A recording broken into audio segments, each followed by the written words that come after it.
today.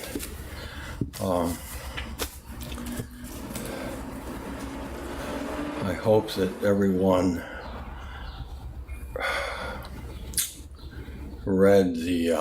listened to my YouTube yesterday about Moby Dick, and what I did is that in the preceding YouTube, I had said that I thought I could improve on Chapter 3, The Spotter Inn, and then what I did is I rewrote the painting, the description of the old oil painting inside the Spotter Inn. I rewrote it, reducing it from 4 pages to 1.5 pages. Yes, he writes about a painting for 4 pages. So go to Kindle and download the free sample of Moby Dick so that you can look at it with me, and then hit Chapter 3, The Spotter Inn. So that should take you exactly 2 minutes to do that on your cell phone or your computer.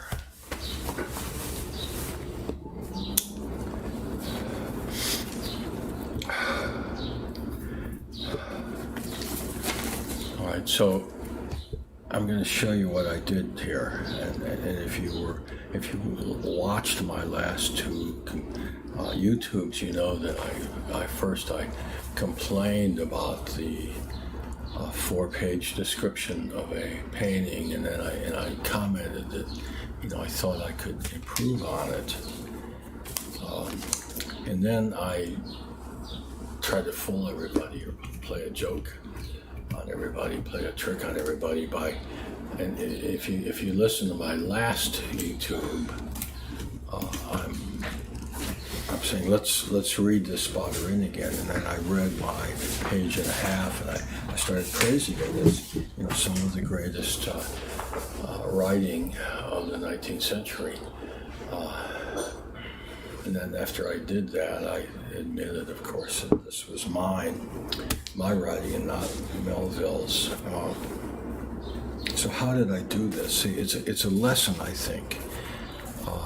I'm trying to teach you to be a better writer, a better prose writer. And some of these principles can be applied to all kinds of writing.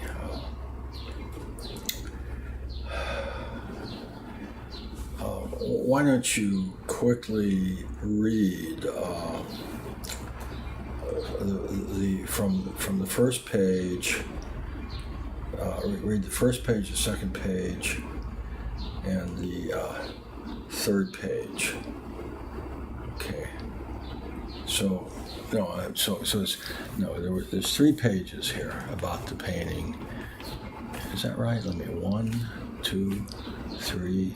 Yeah, there's 3 pages about the painting, and I reduced that I cut it. I probably reduced it to 1 page. Okay. The important thing is, did I capture the essence of it, the charm of it?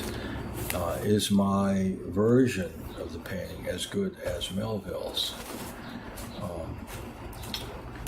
I'll let you be the judge of that. But all right, so read the 3 pages now, okay? And then I'm going to read mine to you, and I'm going to talk about what I did, and it's a great lesson, I think, in effective prose writing.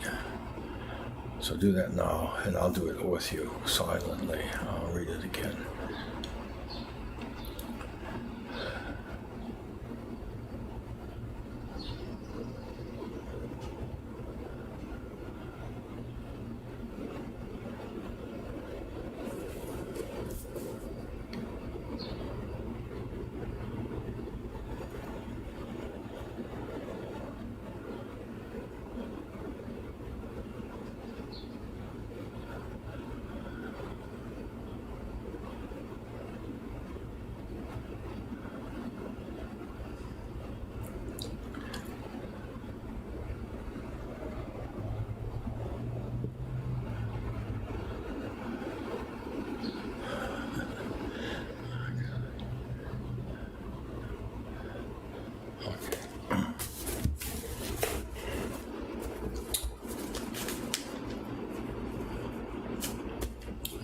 let's see if I can.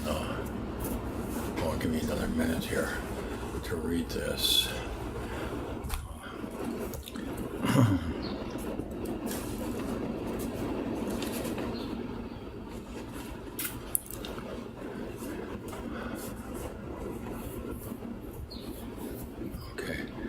In case you don't know what these words mean, when he talks about old-fashioned wainscots, wainscoting is wood covering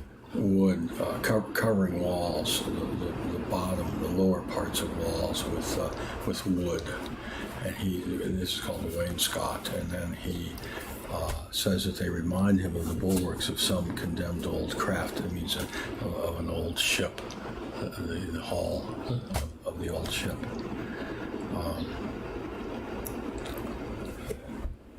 It's talking about unequal cross lights by which you view that means lights coming from different places. That made it more difficult to see. Okay, that's his point there. All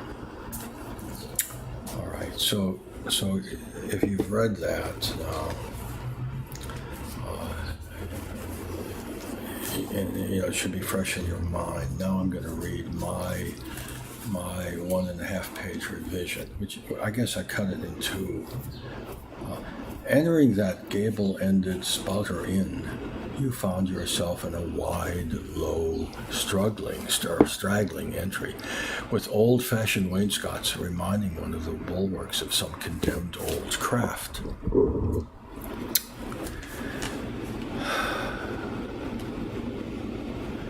Okay, on one side hung a very large oil painting so thoroughly besmoked and defaced. Okay, all right, that's where I pick up now.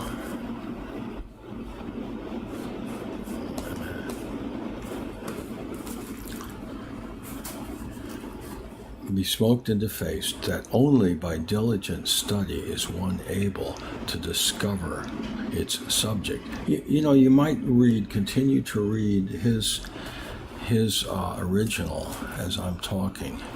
A boggy, soggy, squitchy picture, truly enough to drive a nervous man to distraction. And an unaccountable attraction froze you to it, bewitching you with its masses of shades and shadows. Only by... can't read my own scribbling here. Only by... what does he call it? I can't read this word.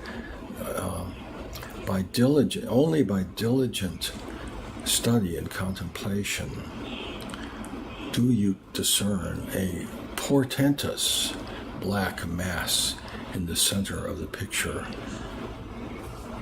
hovering above 3 blue, dim, perpendicular lines, floating in a nameless east. But stop, does it not bear a faint resemblance to a gigantic fish, even the great Leviathan himself? All right, so let me read. Let me read it again. On one side hung a very large oil painting, so thoroughly besmoked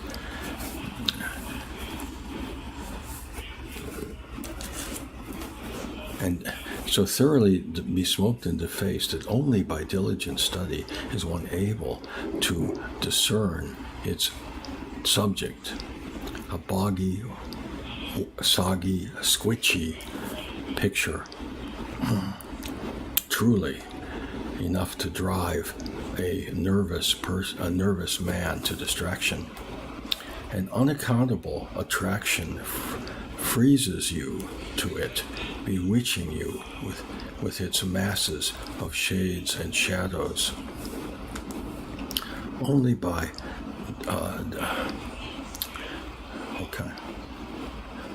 diligent contemplation do you discern a portentous black mass in the center of the picture, hovering above 3 blue dim perpendicular lines floating in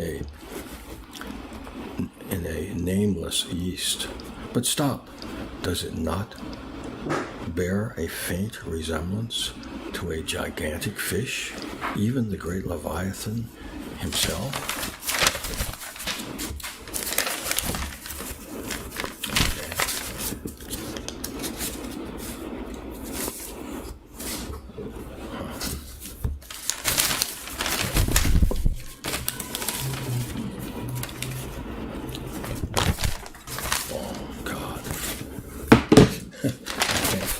Notes now.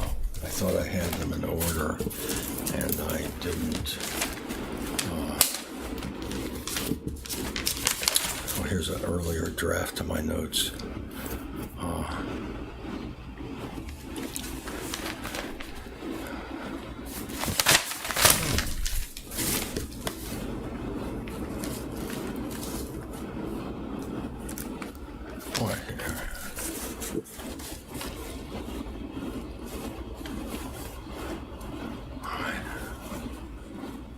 Then, as if by magic, a Cape Horner appears before you in a great hurricane, the half-foundering ship weltering there.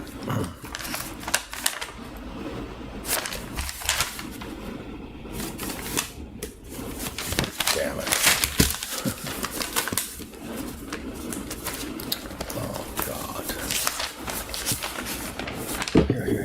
So we go back, now I go back to his weltering there with its 3 dismantled masts alone visible, and an exasperated whale purposing to spring clean over the craft is in the enormous act of impaling himself upon the 3 mastheads.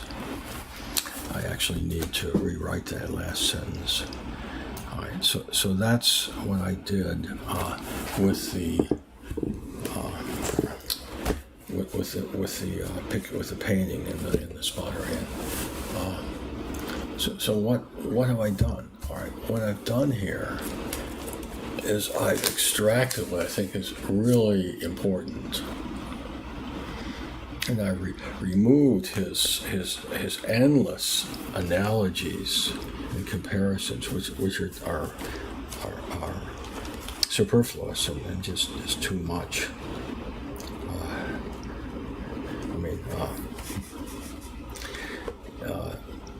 This language here, for example.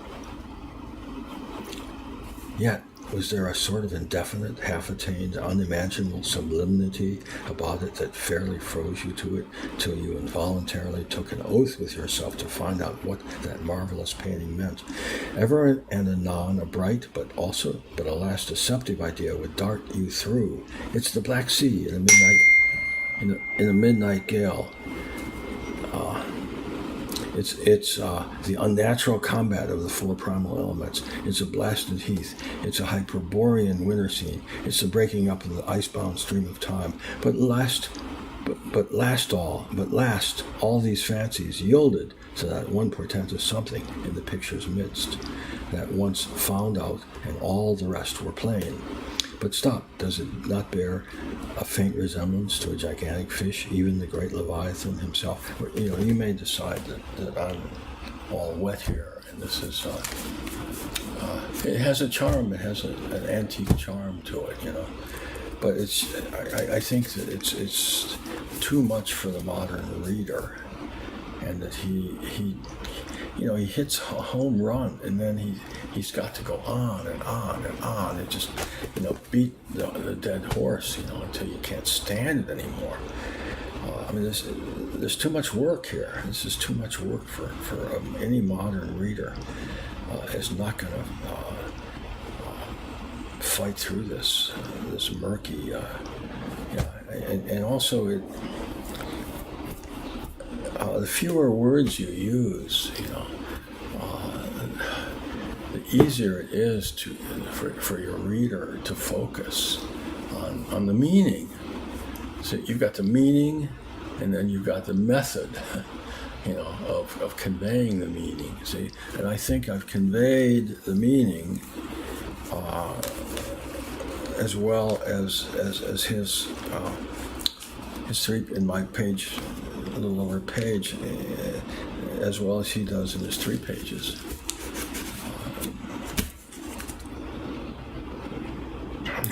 So you want your prose to pack a punch. I mean, here's Melville hitting a home run right here in chapter 1, the opening.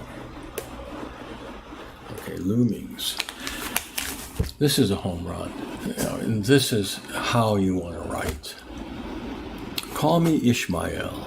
Some years ago, never mind how long precisely, having little or no money in my purse and nothing particular to interest me on shore, I thought I would sail about a little and see the watery part of the world. It is a way I have of driving off the spleen and regulating the circulation. Whenever I find myself growing grim about the mouth, whenever it is a damp, drizzly November in my soul, whenever I find myself involuntarily pausing before coffin warehouses and bringing up the rear of every funeral I meet, and especially whenever my hypos get such an upper hand of me that it requires a strong moral principle to prevent me from deliberately stepping into the street and methodically knocking people's hats off, then I count it high time to get to the sea as soon as I can. Now, prose doesn't get any better than that. That's you don't have to struggle, through descriptions to get to the point, to the meaning. See, I mean, it's all meaning, and it packs a hell of a punch. See, whereas this is just too much. This thinking of analogies and getting, wandering off on tangents instead of fixing on what you're talking about. You look at this old painting and you're bewitched by its mysterious shades and shadows, masses of shades and shadows, dark masses, and you make out this portentous figure, and he's talking about the whale from the beginning. Of course you do, but he talks about this portentous black mass, and asks whimsically, he has a wonderful sense of humor, a very whimsical sense of humor. He asks, could this be the great fish? Could this be the Leviathan himself? Okay. All right, so then what he's talking about. So it's not necessary for him to talk about the painter painting witches and and the things it could be, when you already know what it is. Now he's talking about, could it be a Hyperion scene of, he's got like 4 metaphors for this figure, when you already know what it is. So he doesn't have, he's beating a dead horse here. It's just too much. And then you have to consult people, to ask them. Of course, well, everybody's telling you the same thing, so that's sort of silly, But a little of it is cute, a little is fun, but I think that he got this. It's probably sort of a consensus among critics that the book is unreadable for a modern reader. That's why, I wrote it, I rewrote it, and I took out much of the encyclopedic digressions. He's telling you the story of the search for the white whale, Ahab's insane quest for the white whale that ate his leg,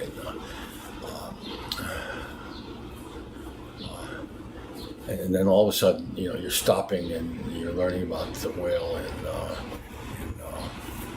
the whale's tail, or the whale in history, or so on.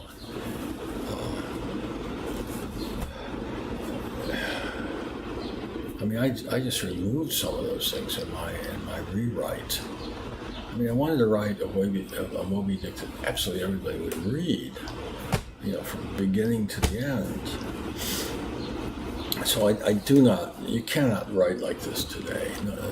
People do not have the patience for this. Let me think of everything this makes me think of, Here's 4 different things. You already know it's a whale.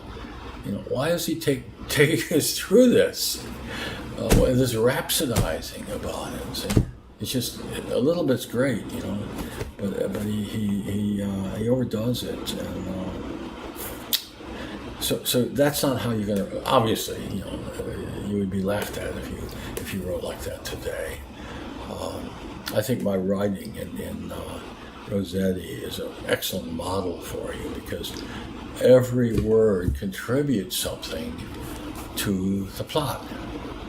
It may be somewhat tangential. Okay, I may be developing a character. See, you've seen me develop the characters of Anna. The college student he's smitten with, and nothing wrong with this. I mean, he just got out of college himself.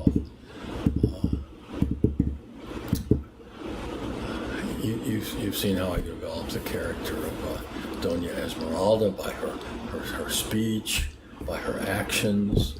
See, but see, every single word is taking you somewhere. It's giving you more meaning, more understanding, essential understanding of the plot. The first chapters are basically devoted to the setting. This world he's living in, see?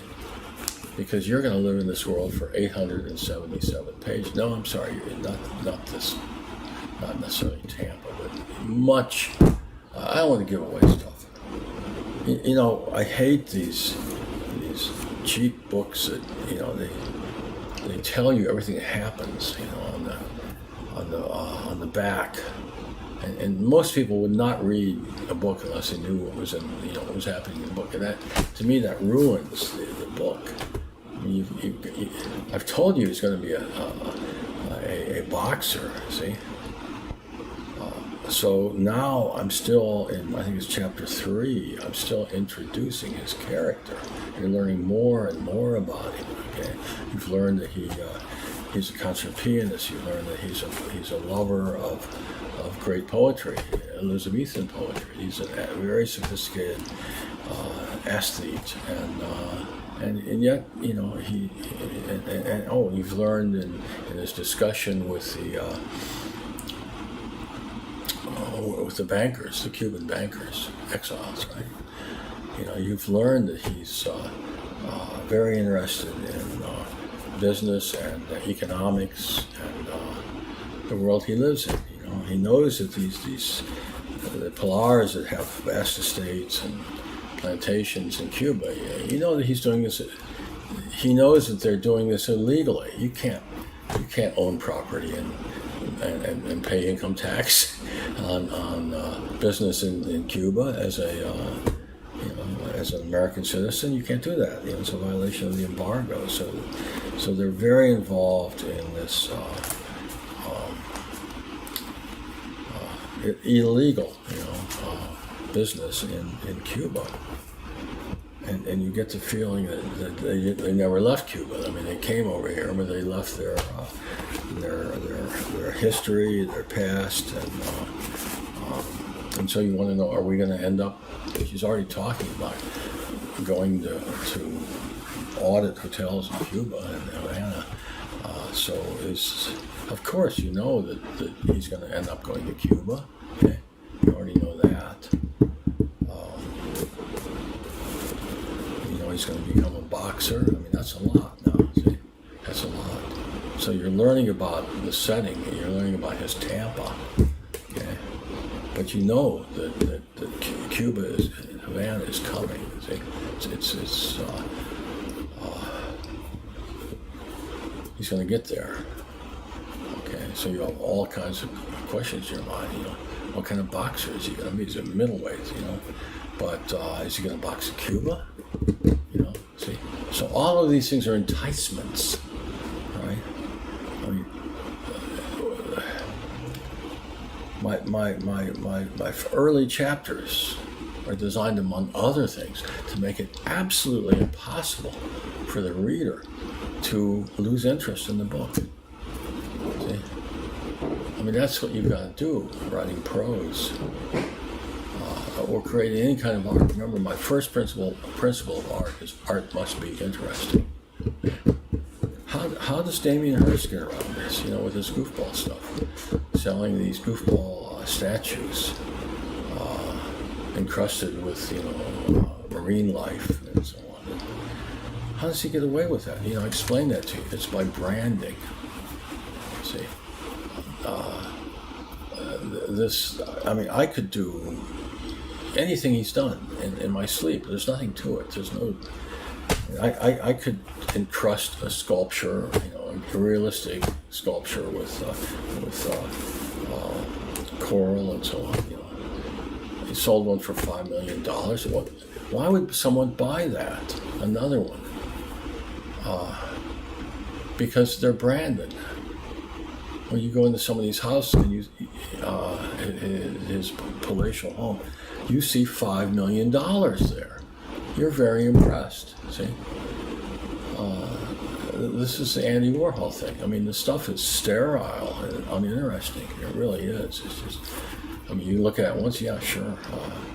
Somebody smeared lipstick over a photograph of Marilyn Monroe. Yeah, wow. Why would you want it on your wall? To show that you're wealthy. That's all. It's called conspicuous consumption. It's a kind of this art is branded, see, as valuable and famous, see, and you've got that in your house. That adds to you somehow. See, you're augmenting your persona. It's giving you a greater sense of worth yourself. That's the only way I can understand, because it's not art at all. Okay, I mean, it doesn't delight, enliven, and entertain, does it? Huh? No. It's sterile, stupid as hell. Okay, I mean, really. Okay, all right. Does it appeal to your humanity? No, it's repulsive. It's mindless, Andy Warhol, or just goofball stuff, Damien Hirst, So that's what it's all about. It's commerce. This is an event. This is an important feature, in our culture of commerce. It's not a culture. It's pure commerce.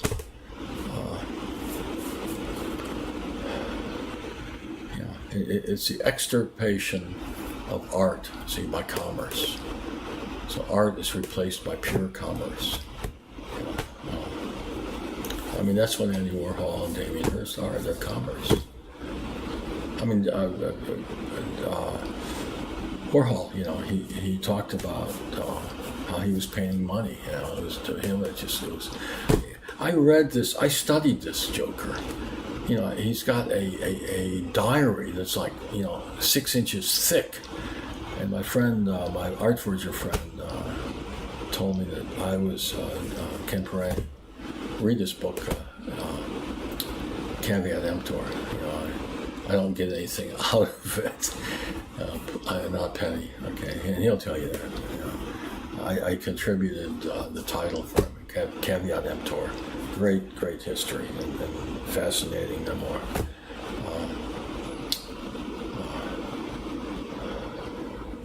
Got off the track, and I can't remember what I was talking about. Hey, I'm almost 100 years old. You know that. I mean, what's the alternative? See, when you go in the stream of consciousness, as I like to do, because I'm trying to teach. I'm trying to enlighten, illuminate, for you. That's what I'm doing here.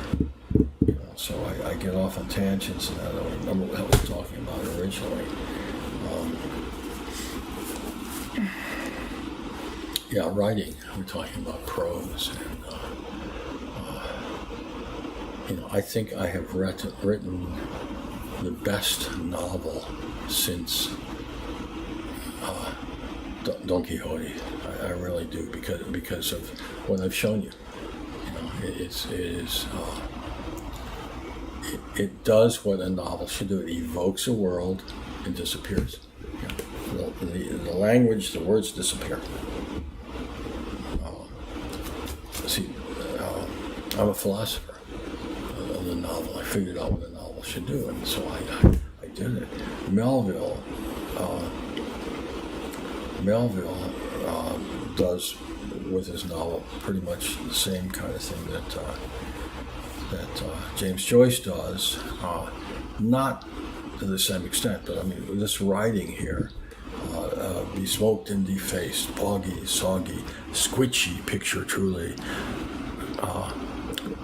enough to drive drive a nervous man to distraction. Okay, see, this is he's not casting a spell. He's keeping you bemused, by his whimsical sense of humor, and his charm, the charm of his writing. It's very charming, but it's about, when you have 4 pages describing an antique painting, what are you doing? What's he doing here? He's showing off, his verbal genius, showing it off.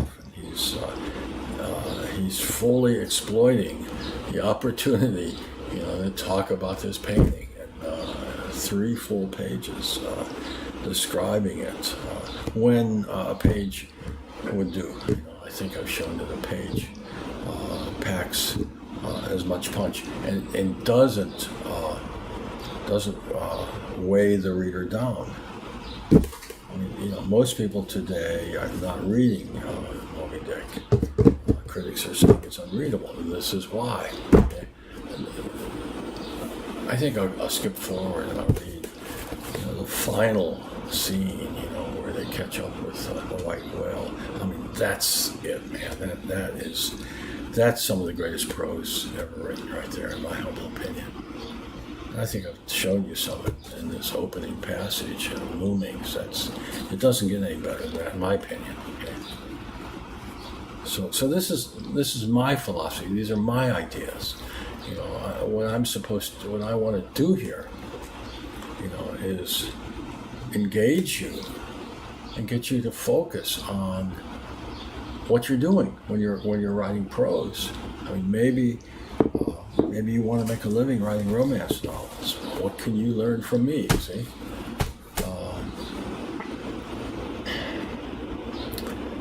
every word of a novel should contribute something to the plot. Okay? That's going to give the novel energy.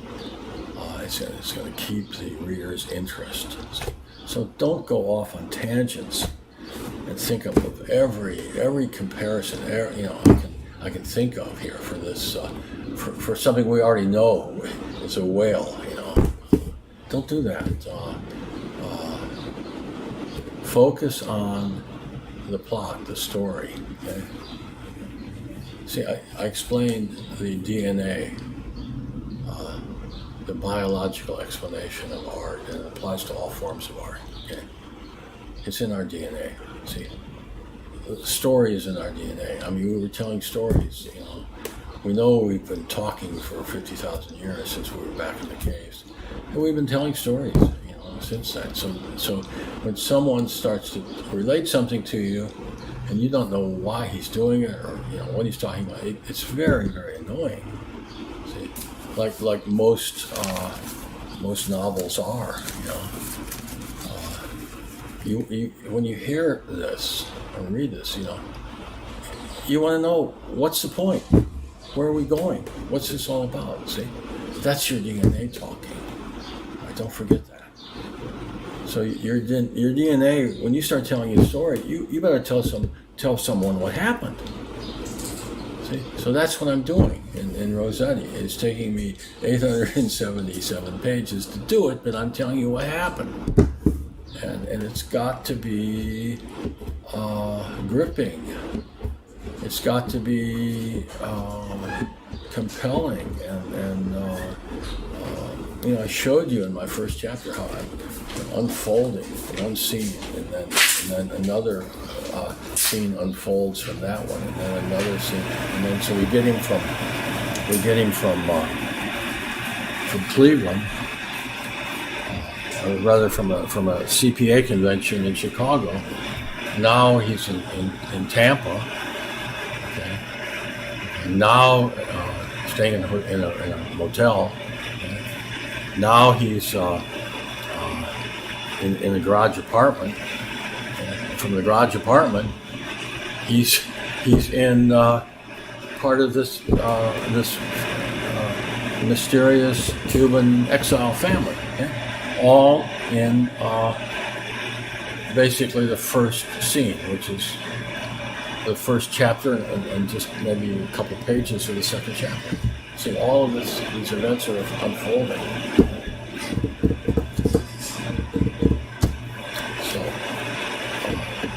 I hope that I've given you some ideas and some inspiration here, okay, to start writing. I mean, there's nothing more satisfying to me, hasn't been,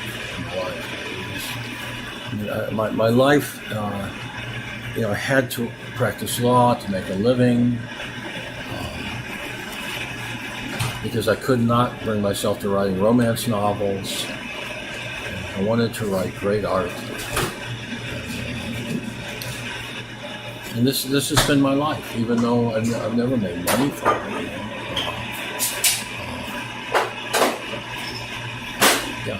But it's given me more joy than anything else in my life, and it will with you also if you accomplish something, if you write well. So please let me hear from you with comments, and don't forget to subscribe. Thanks so much. Okay. All right. Tech? Yeah.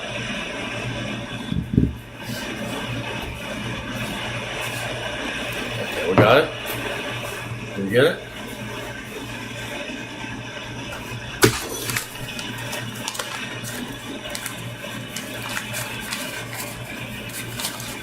Oh, God. Okay.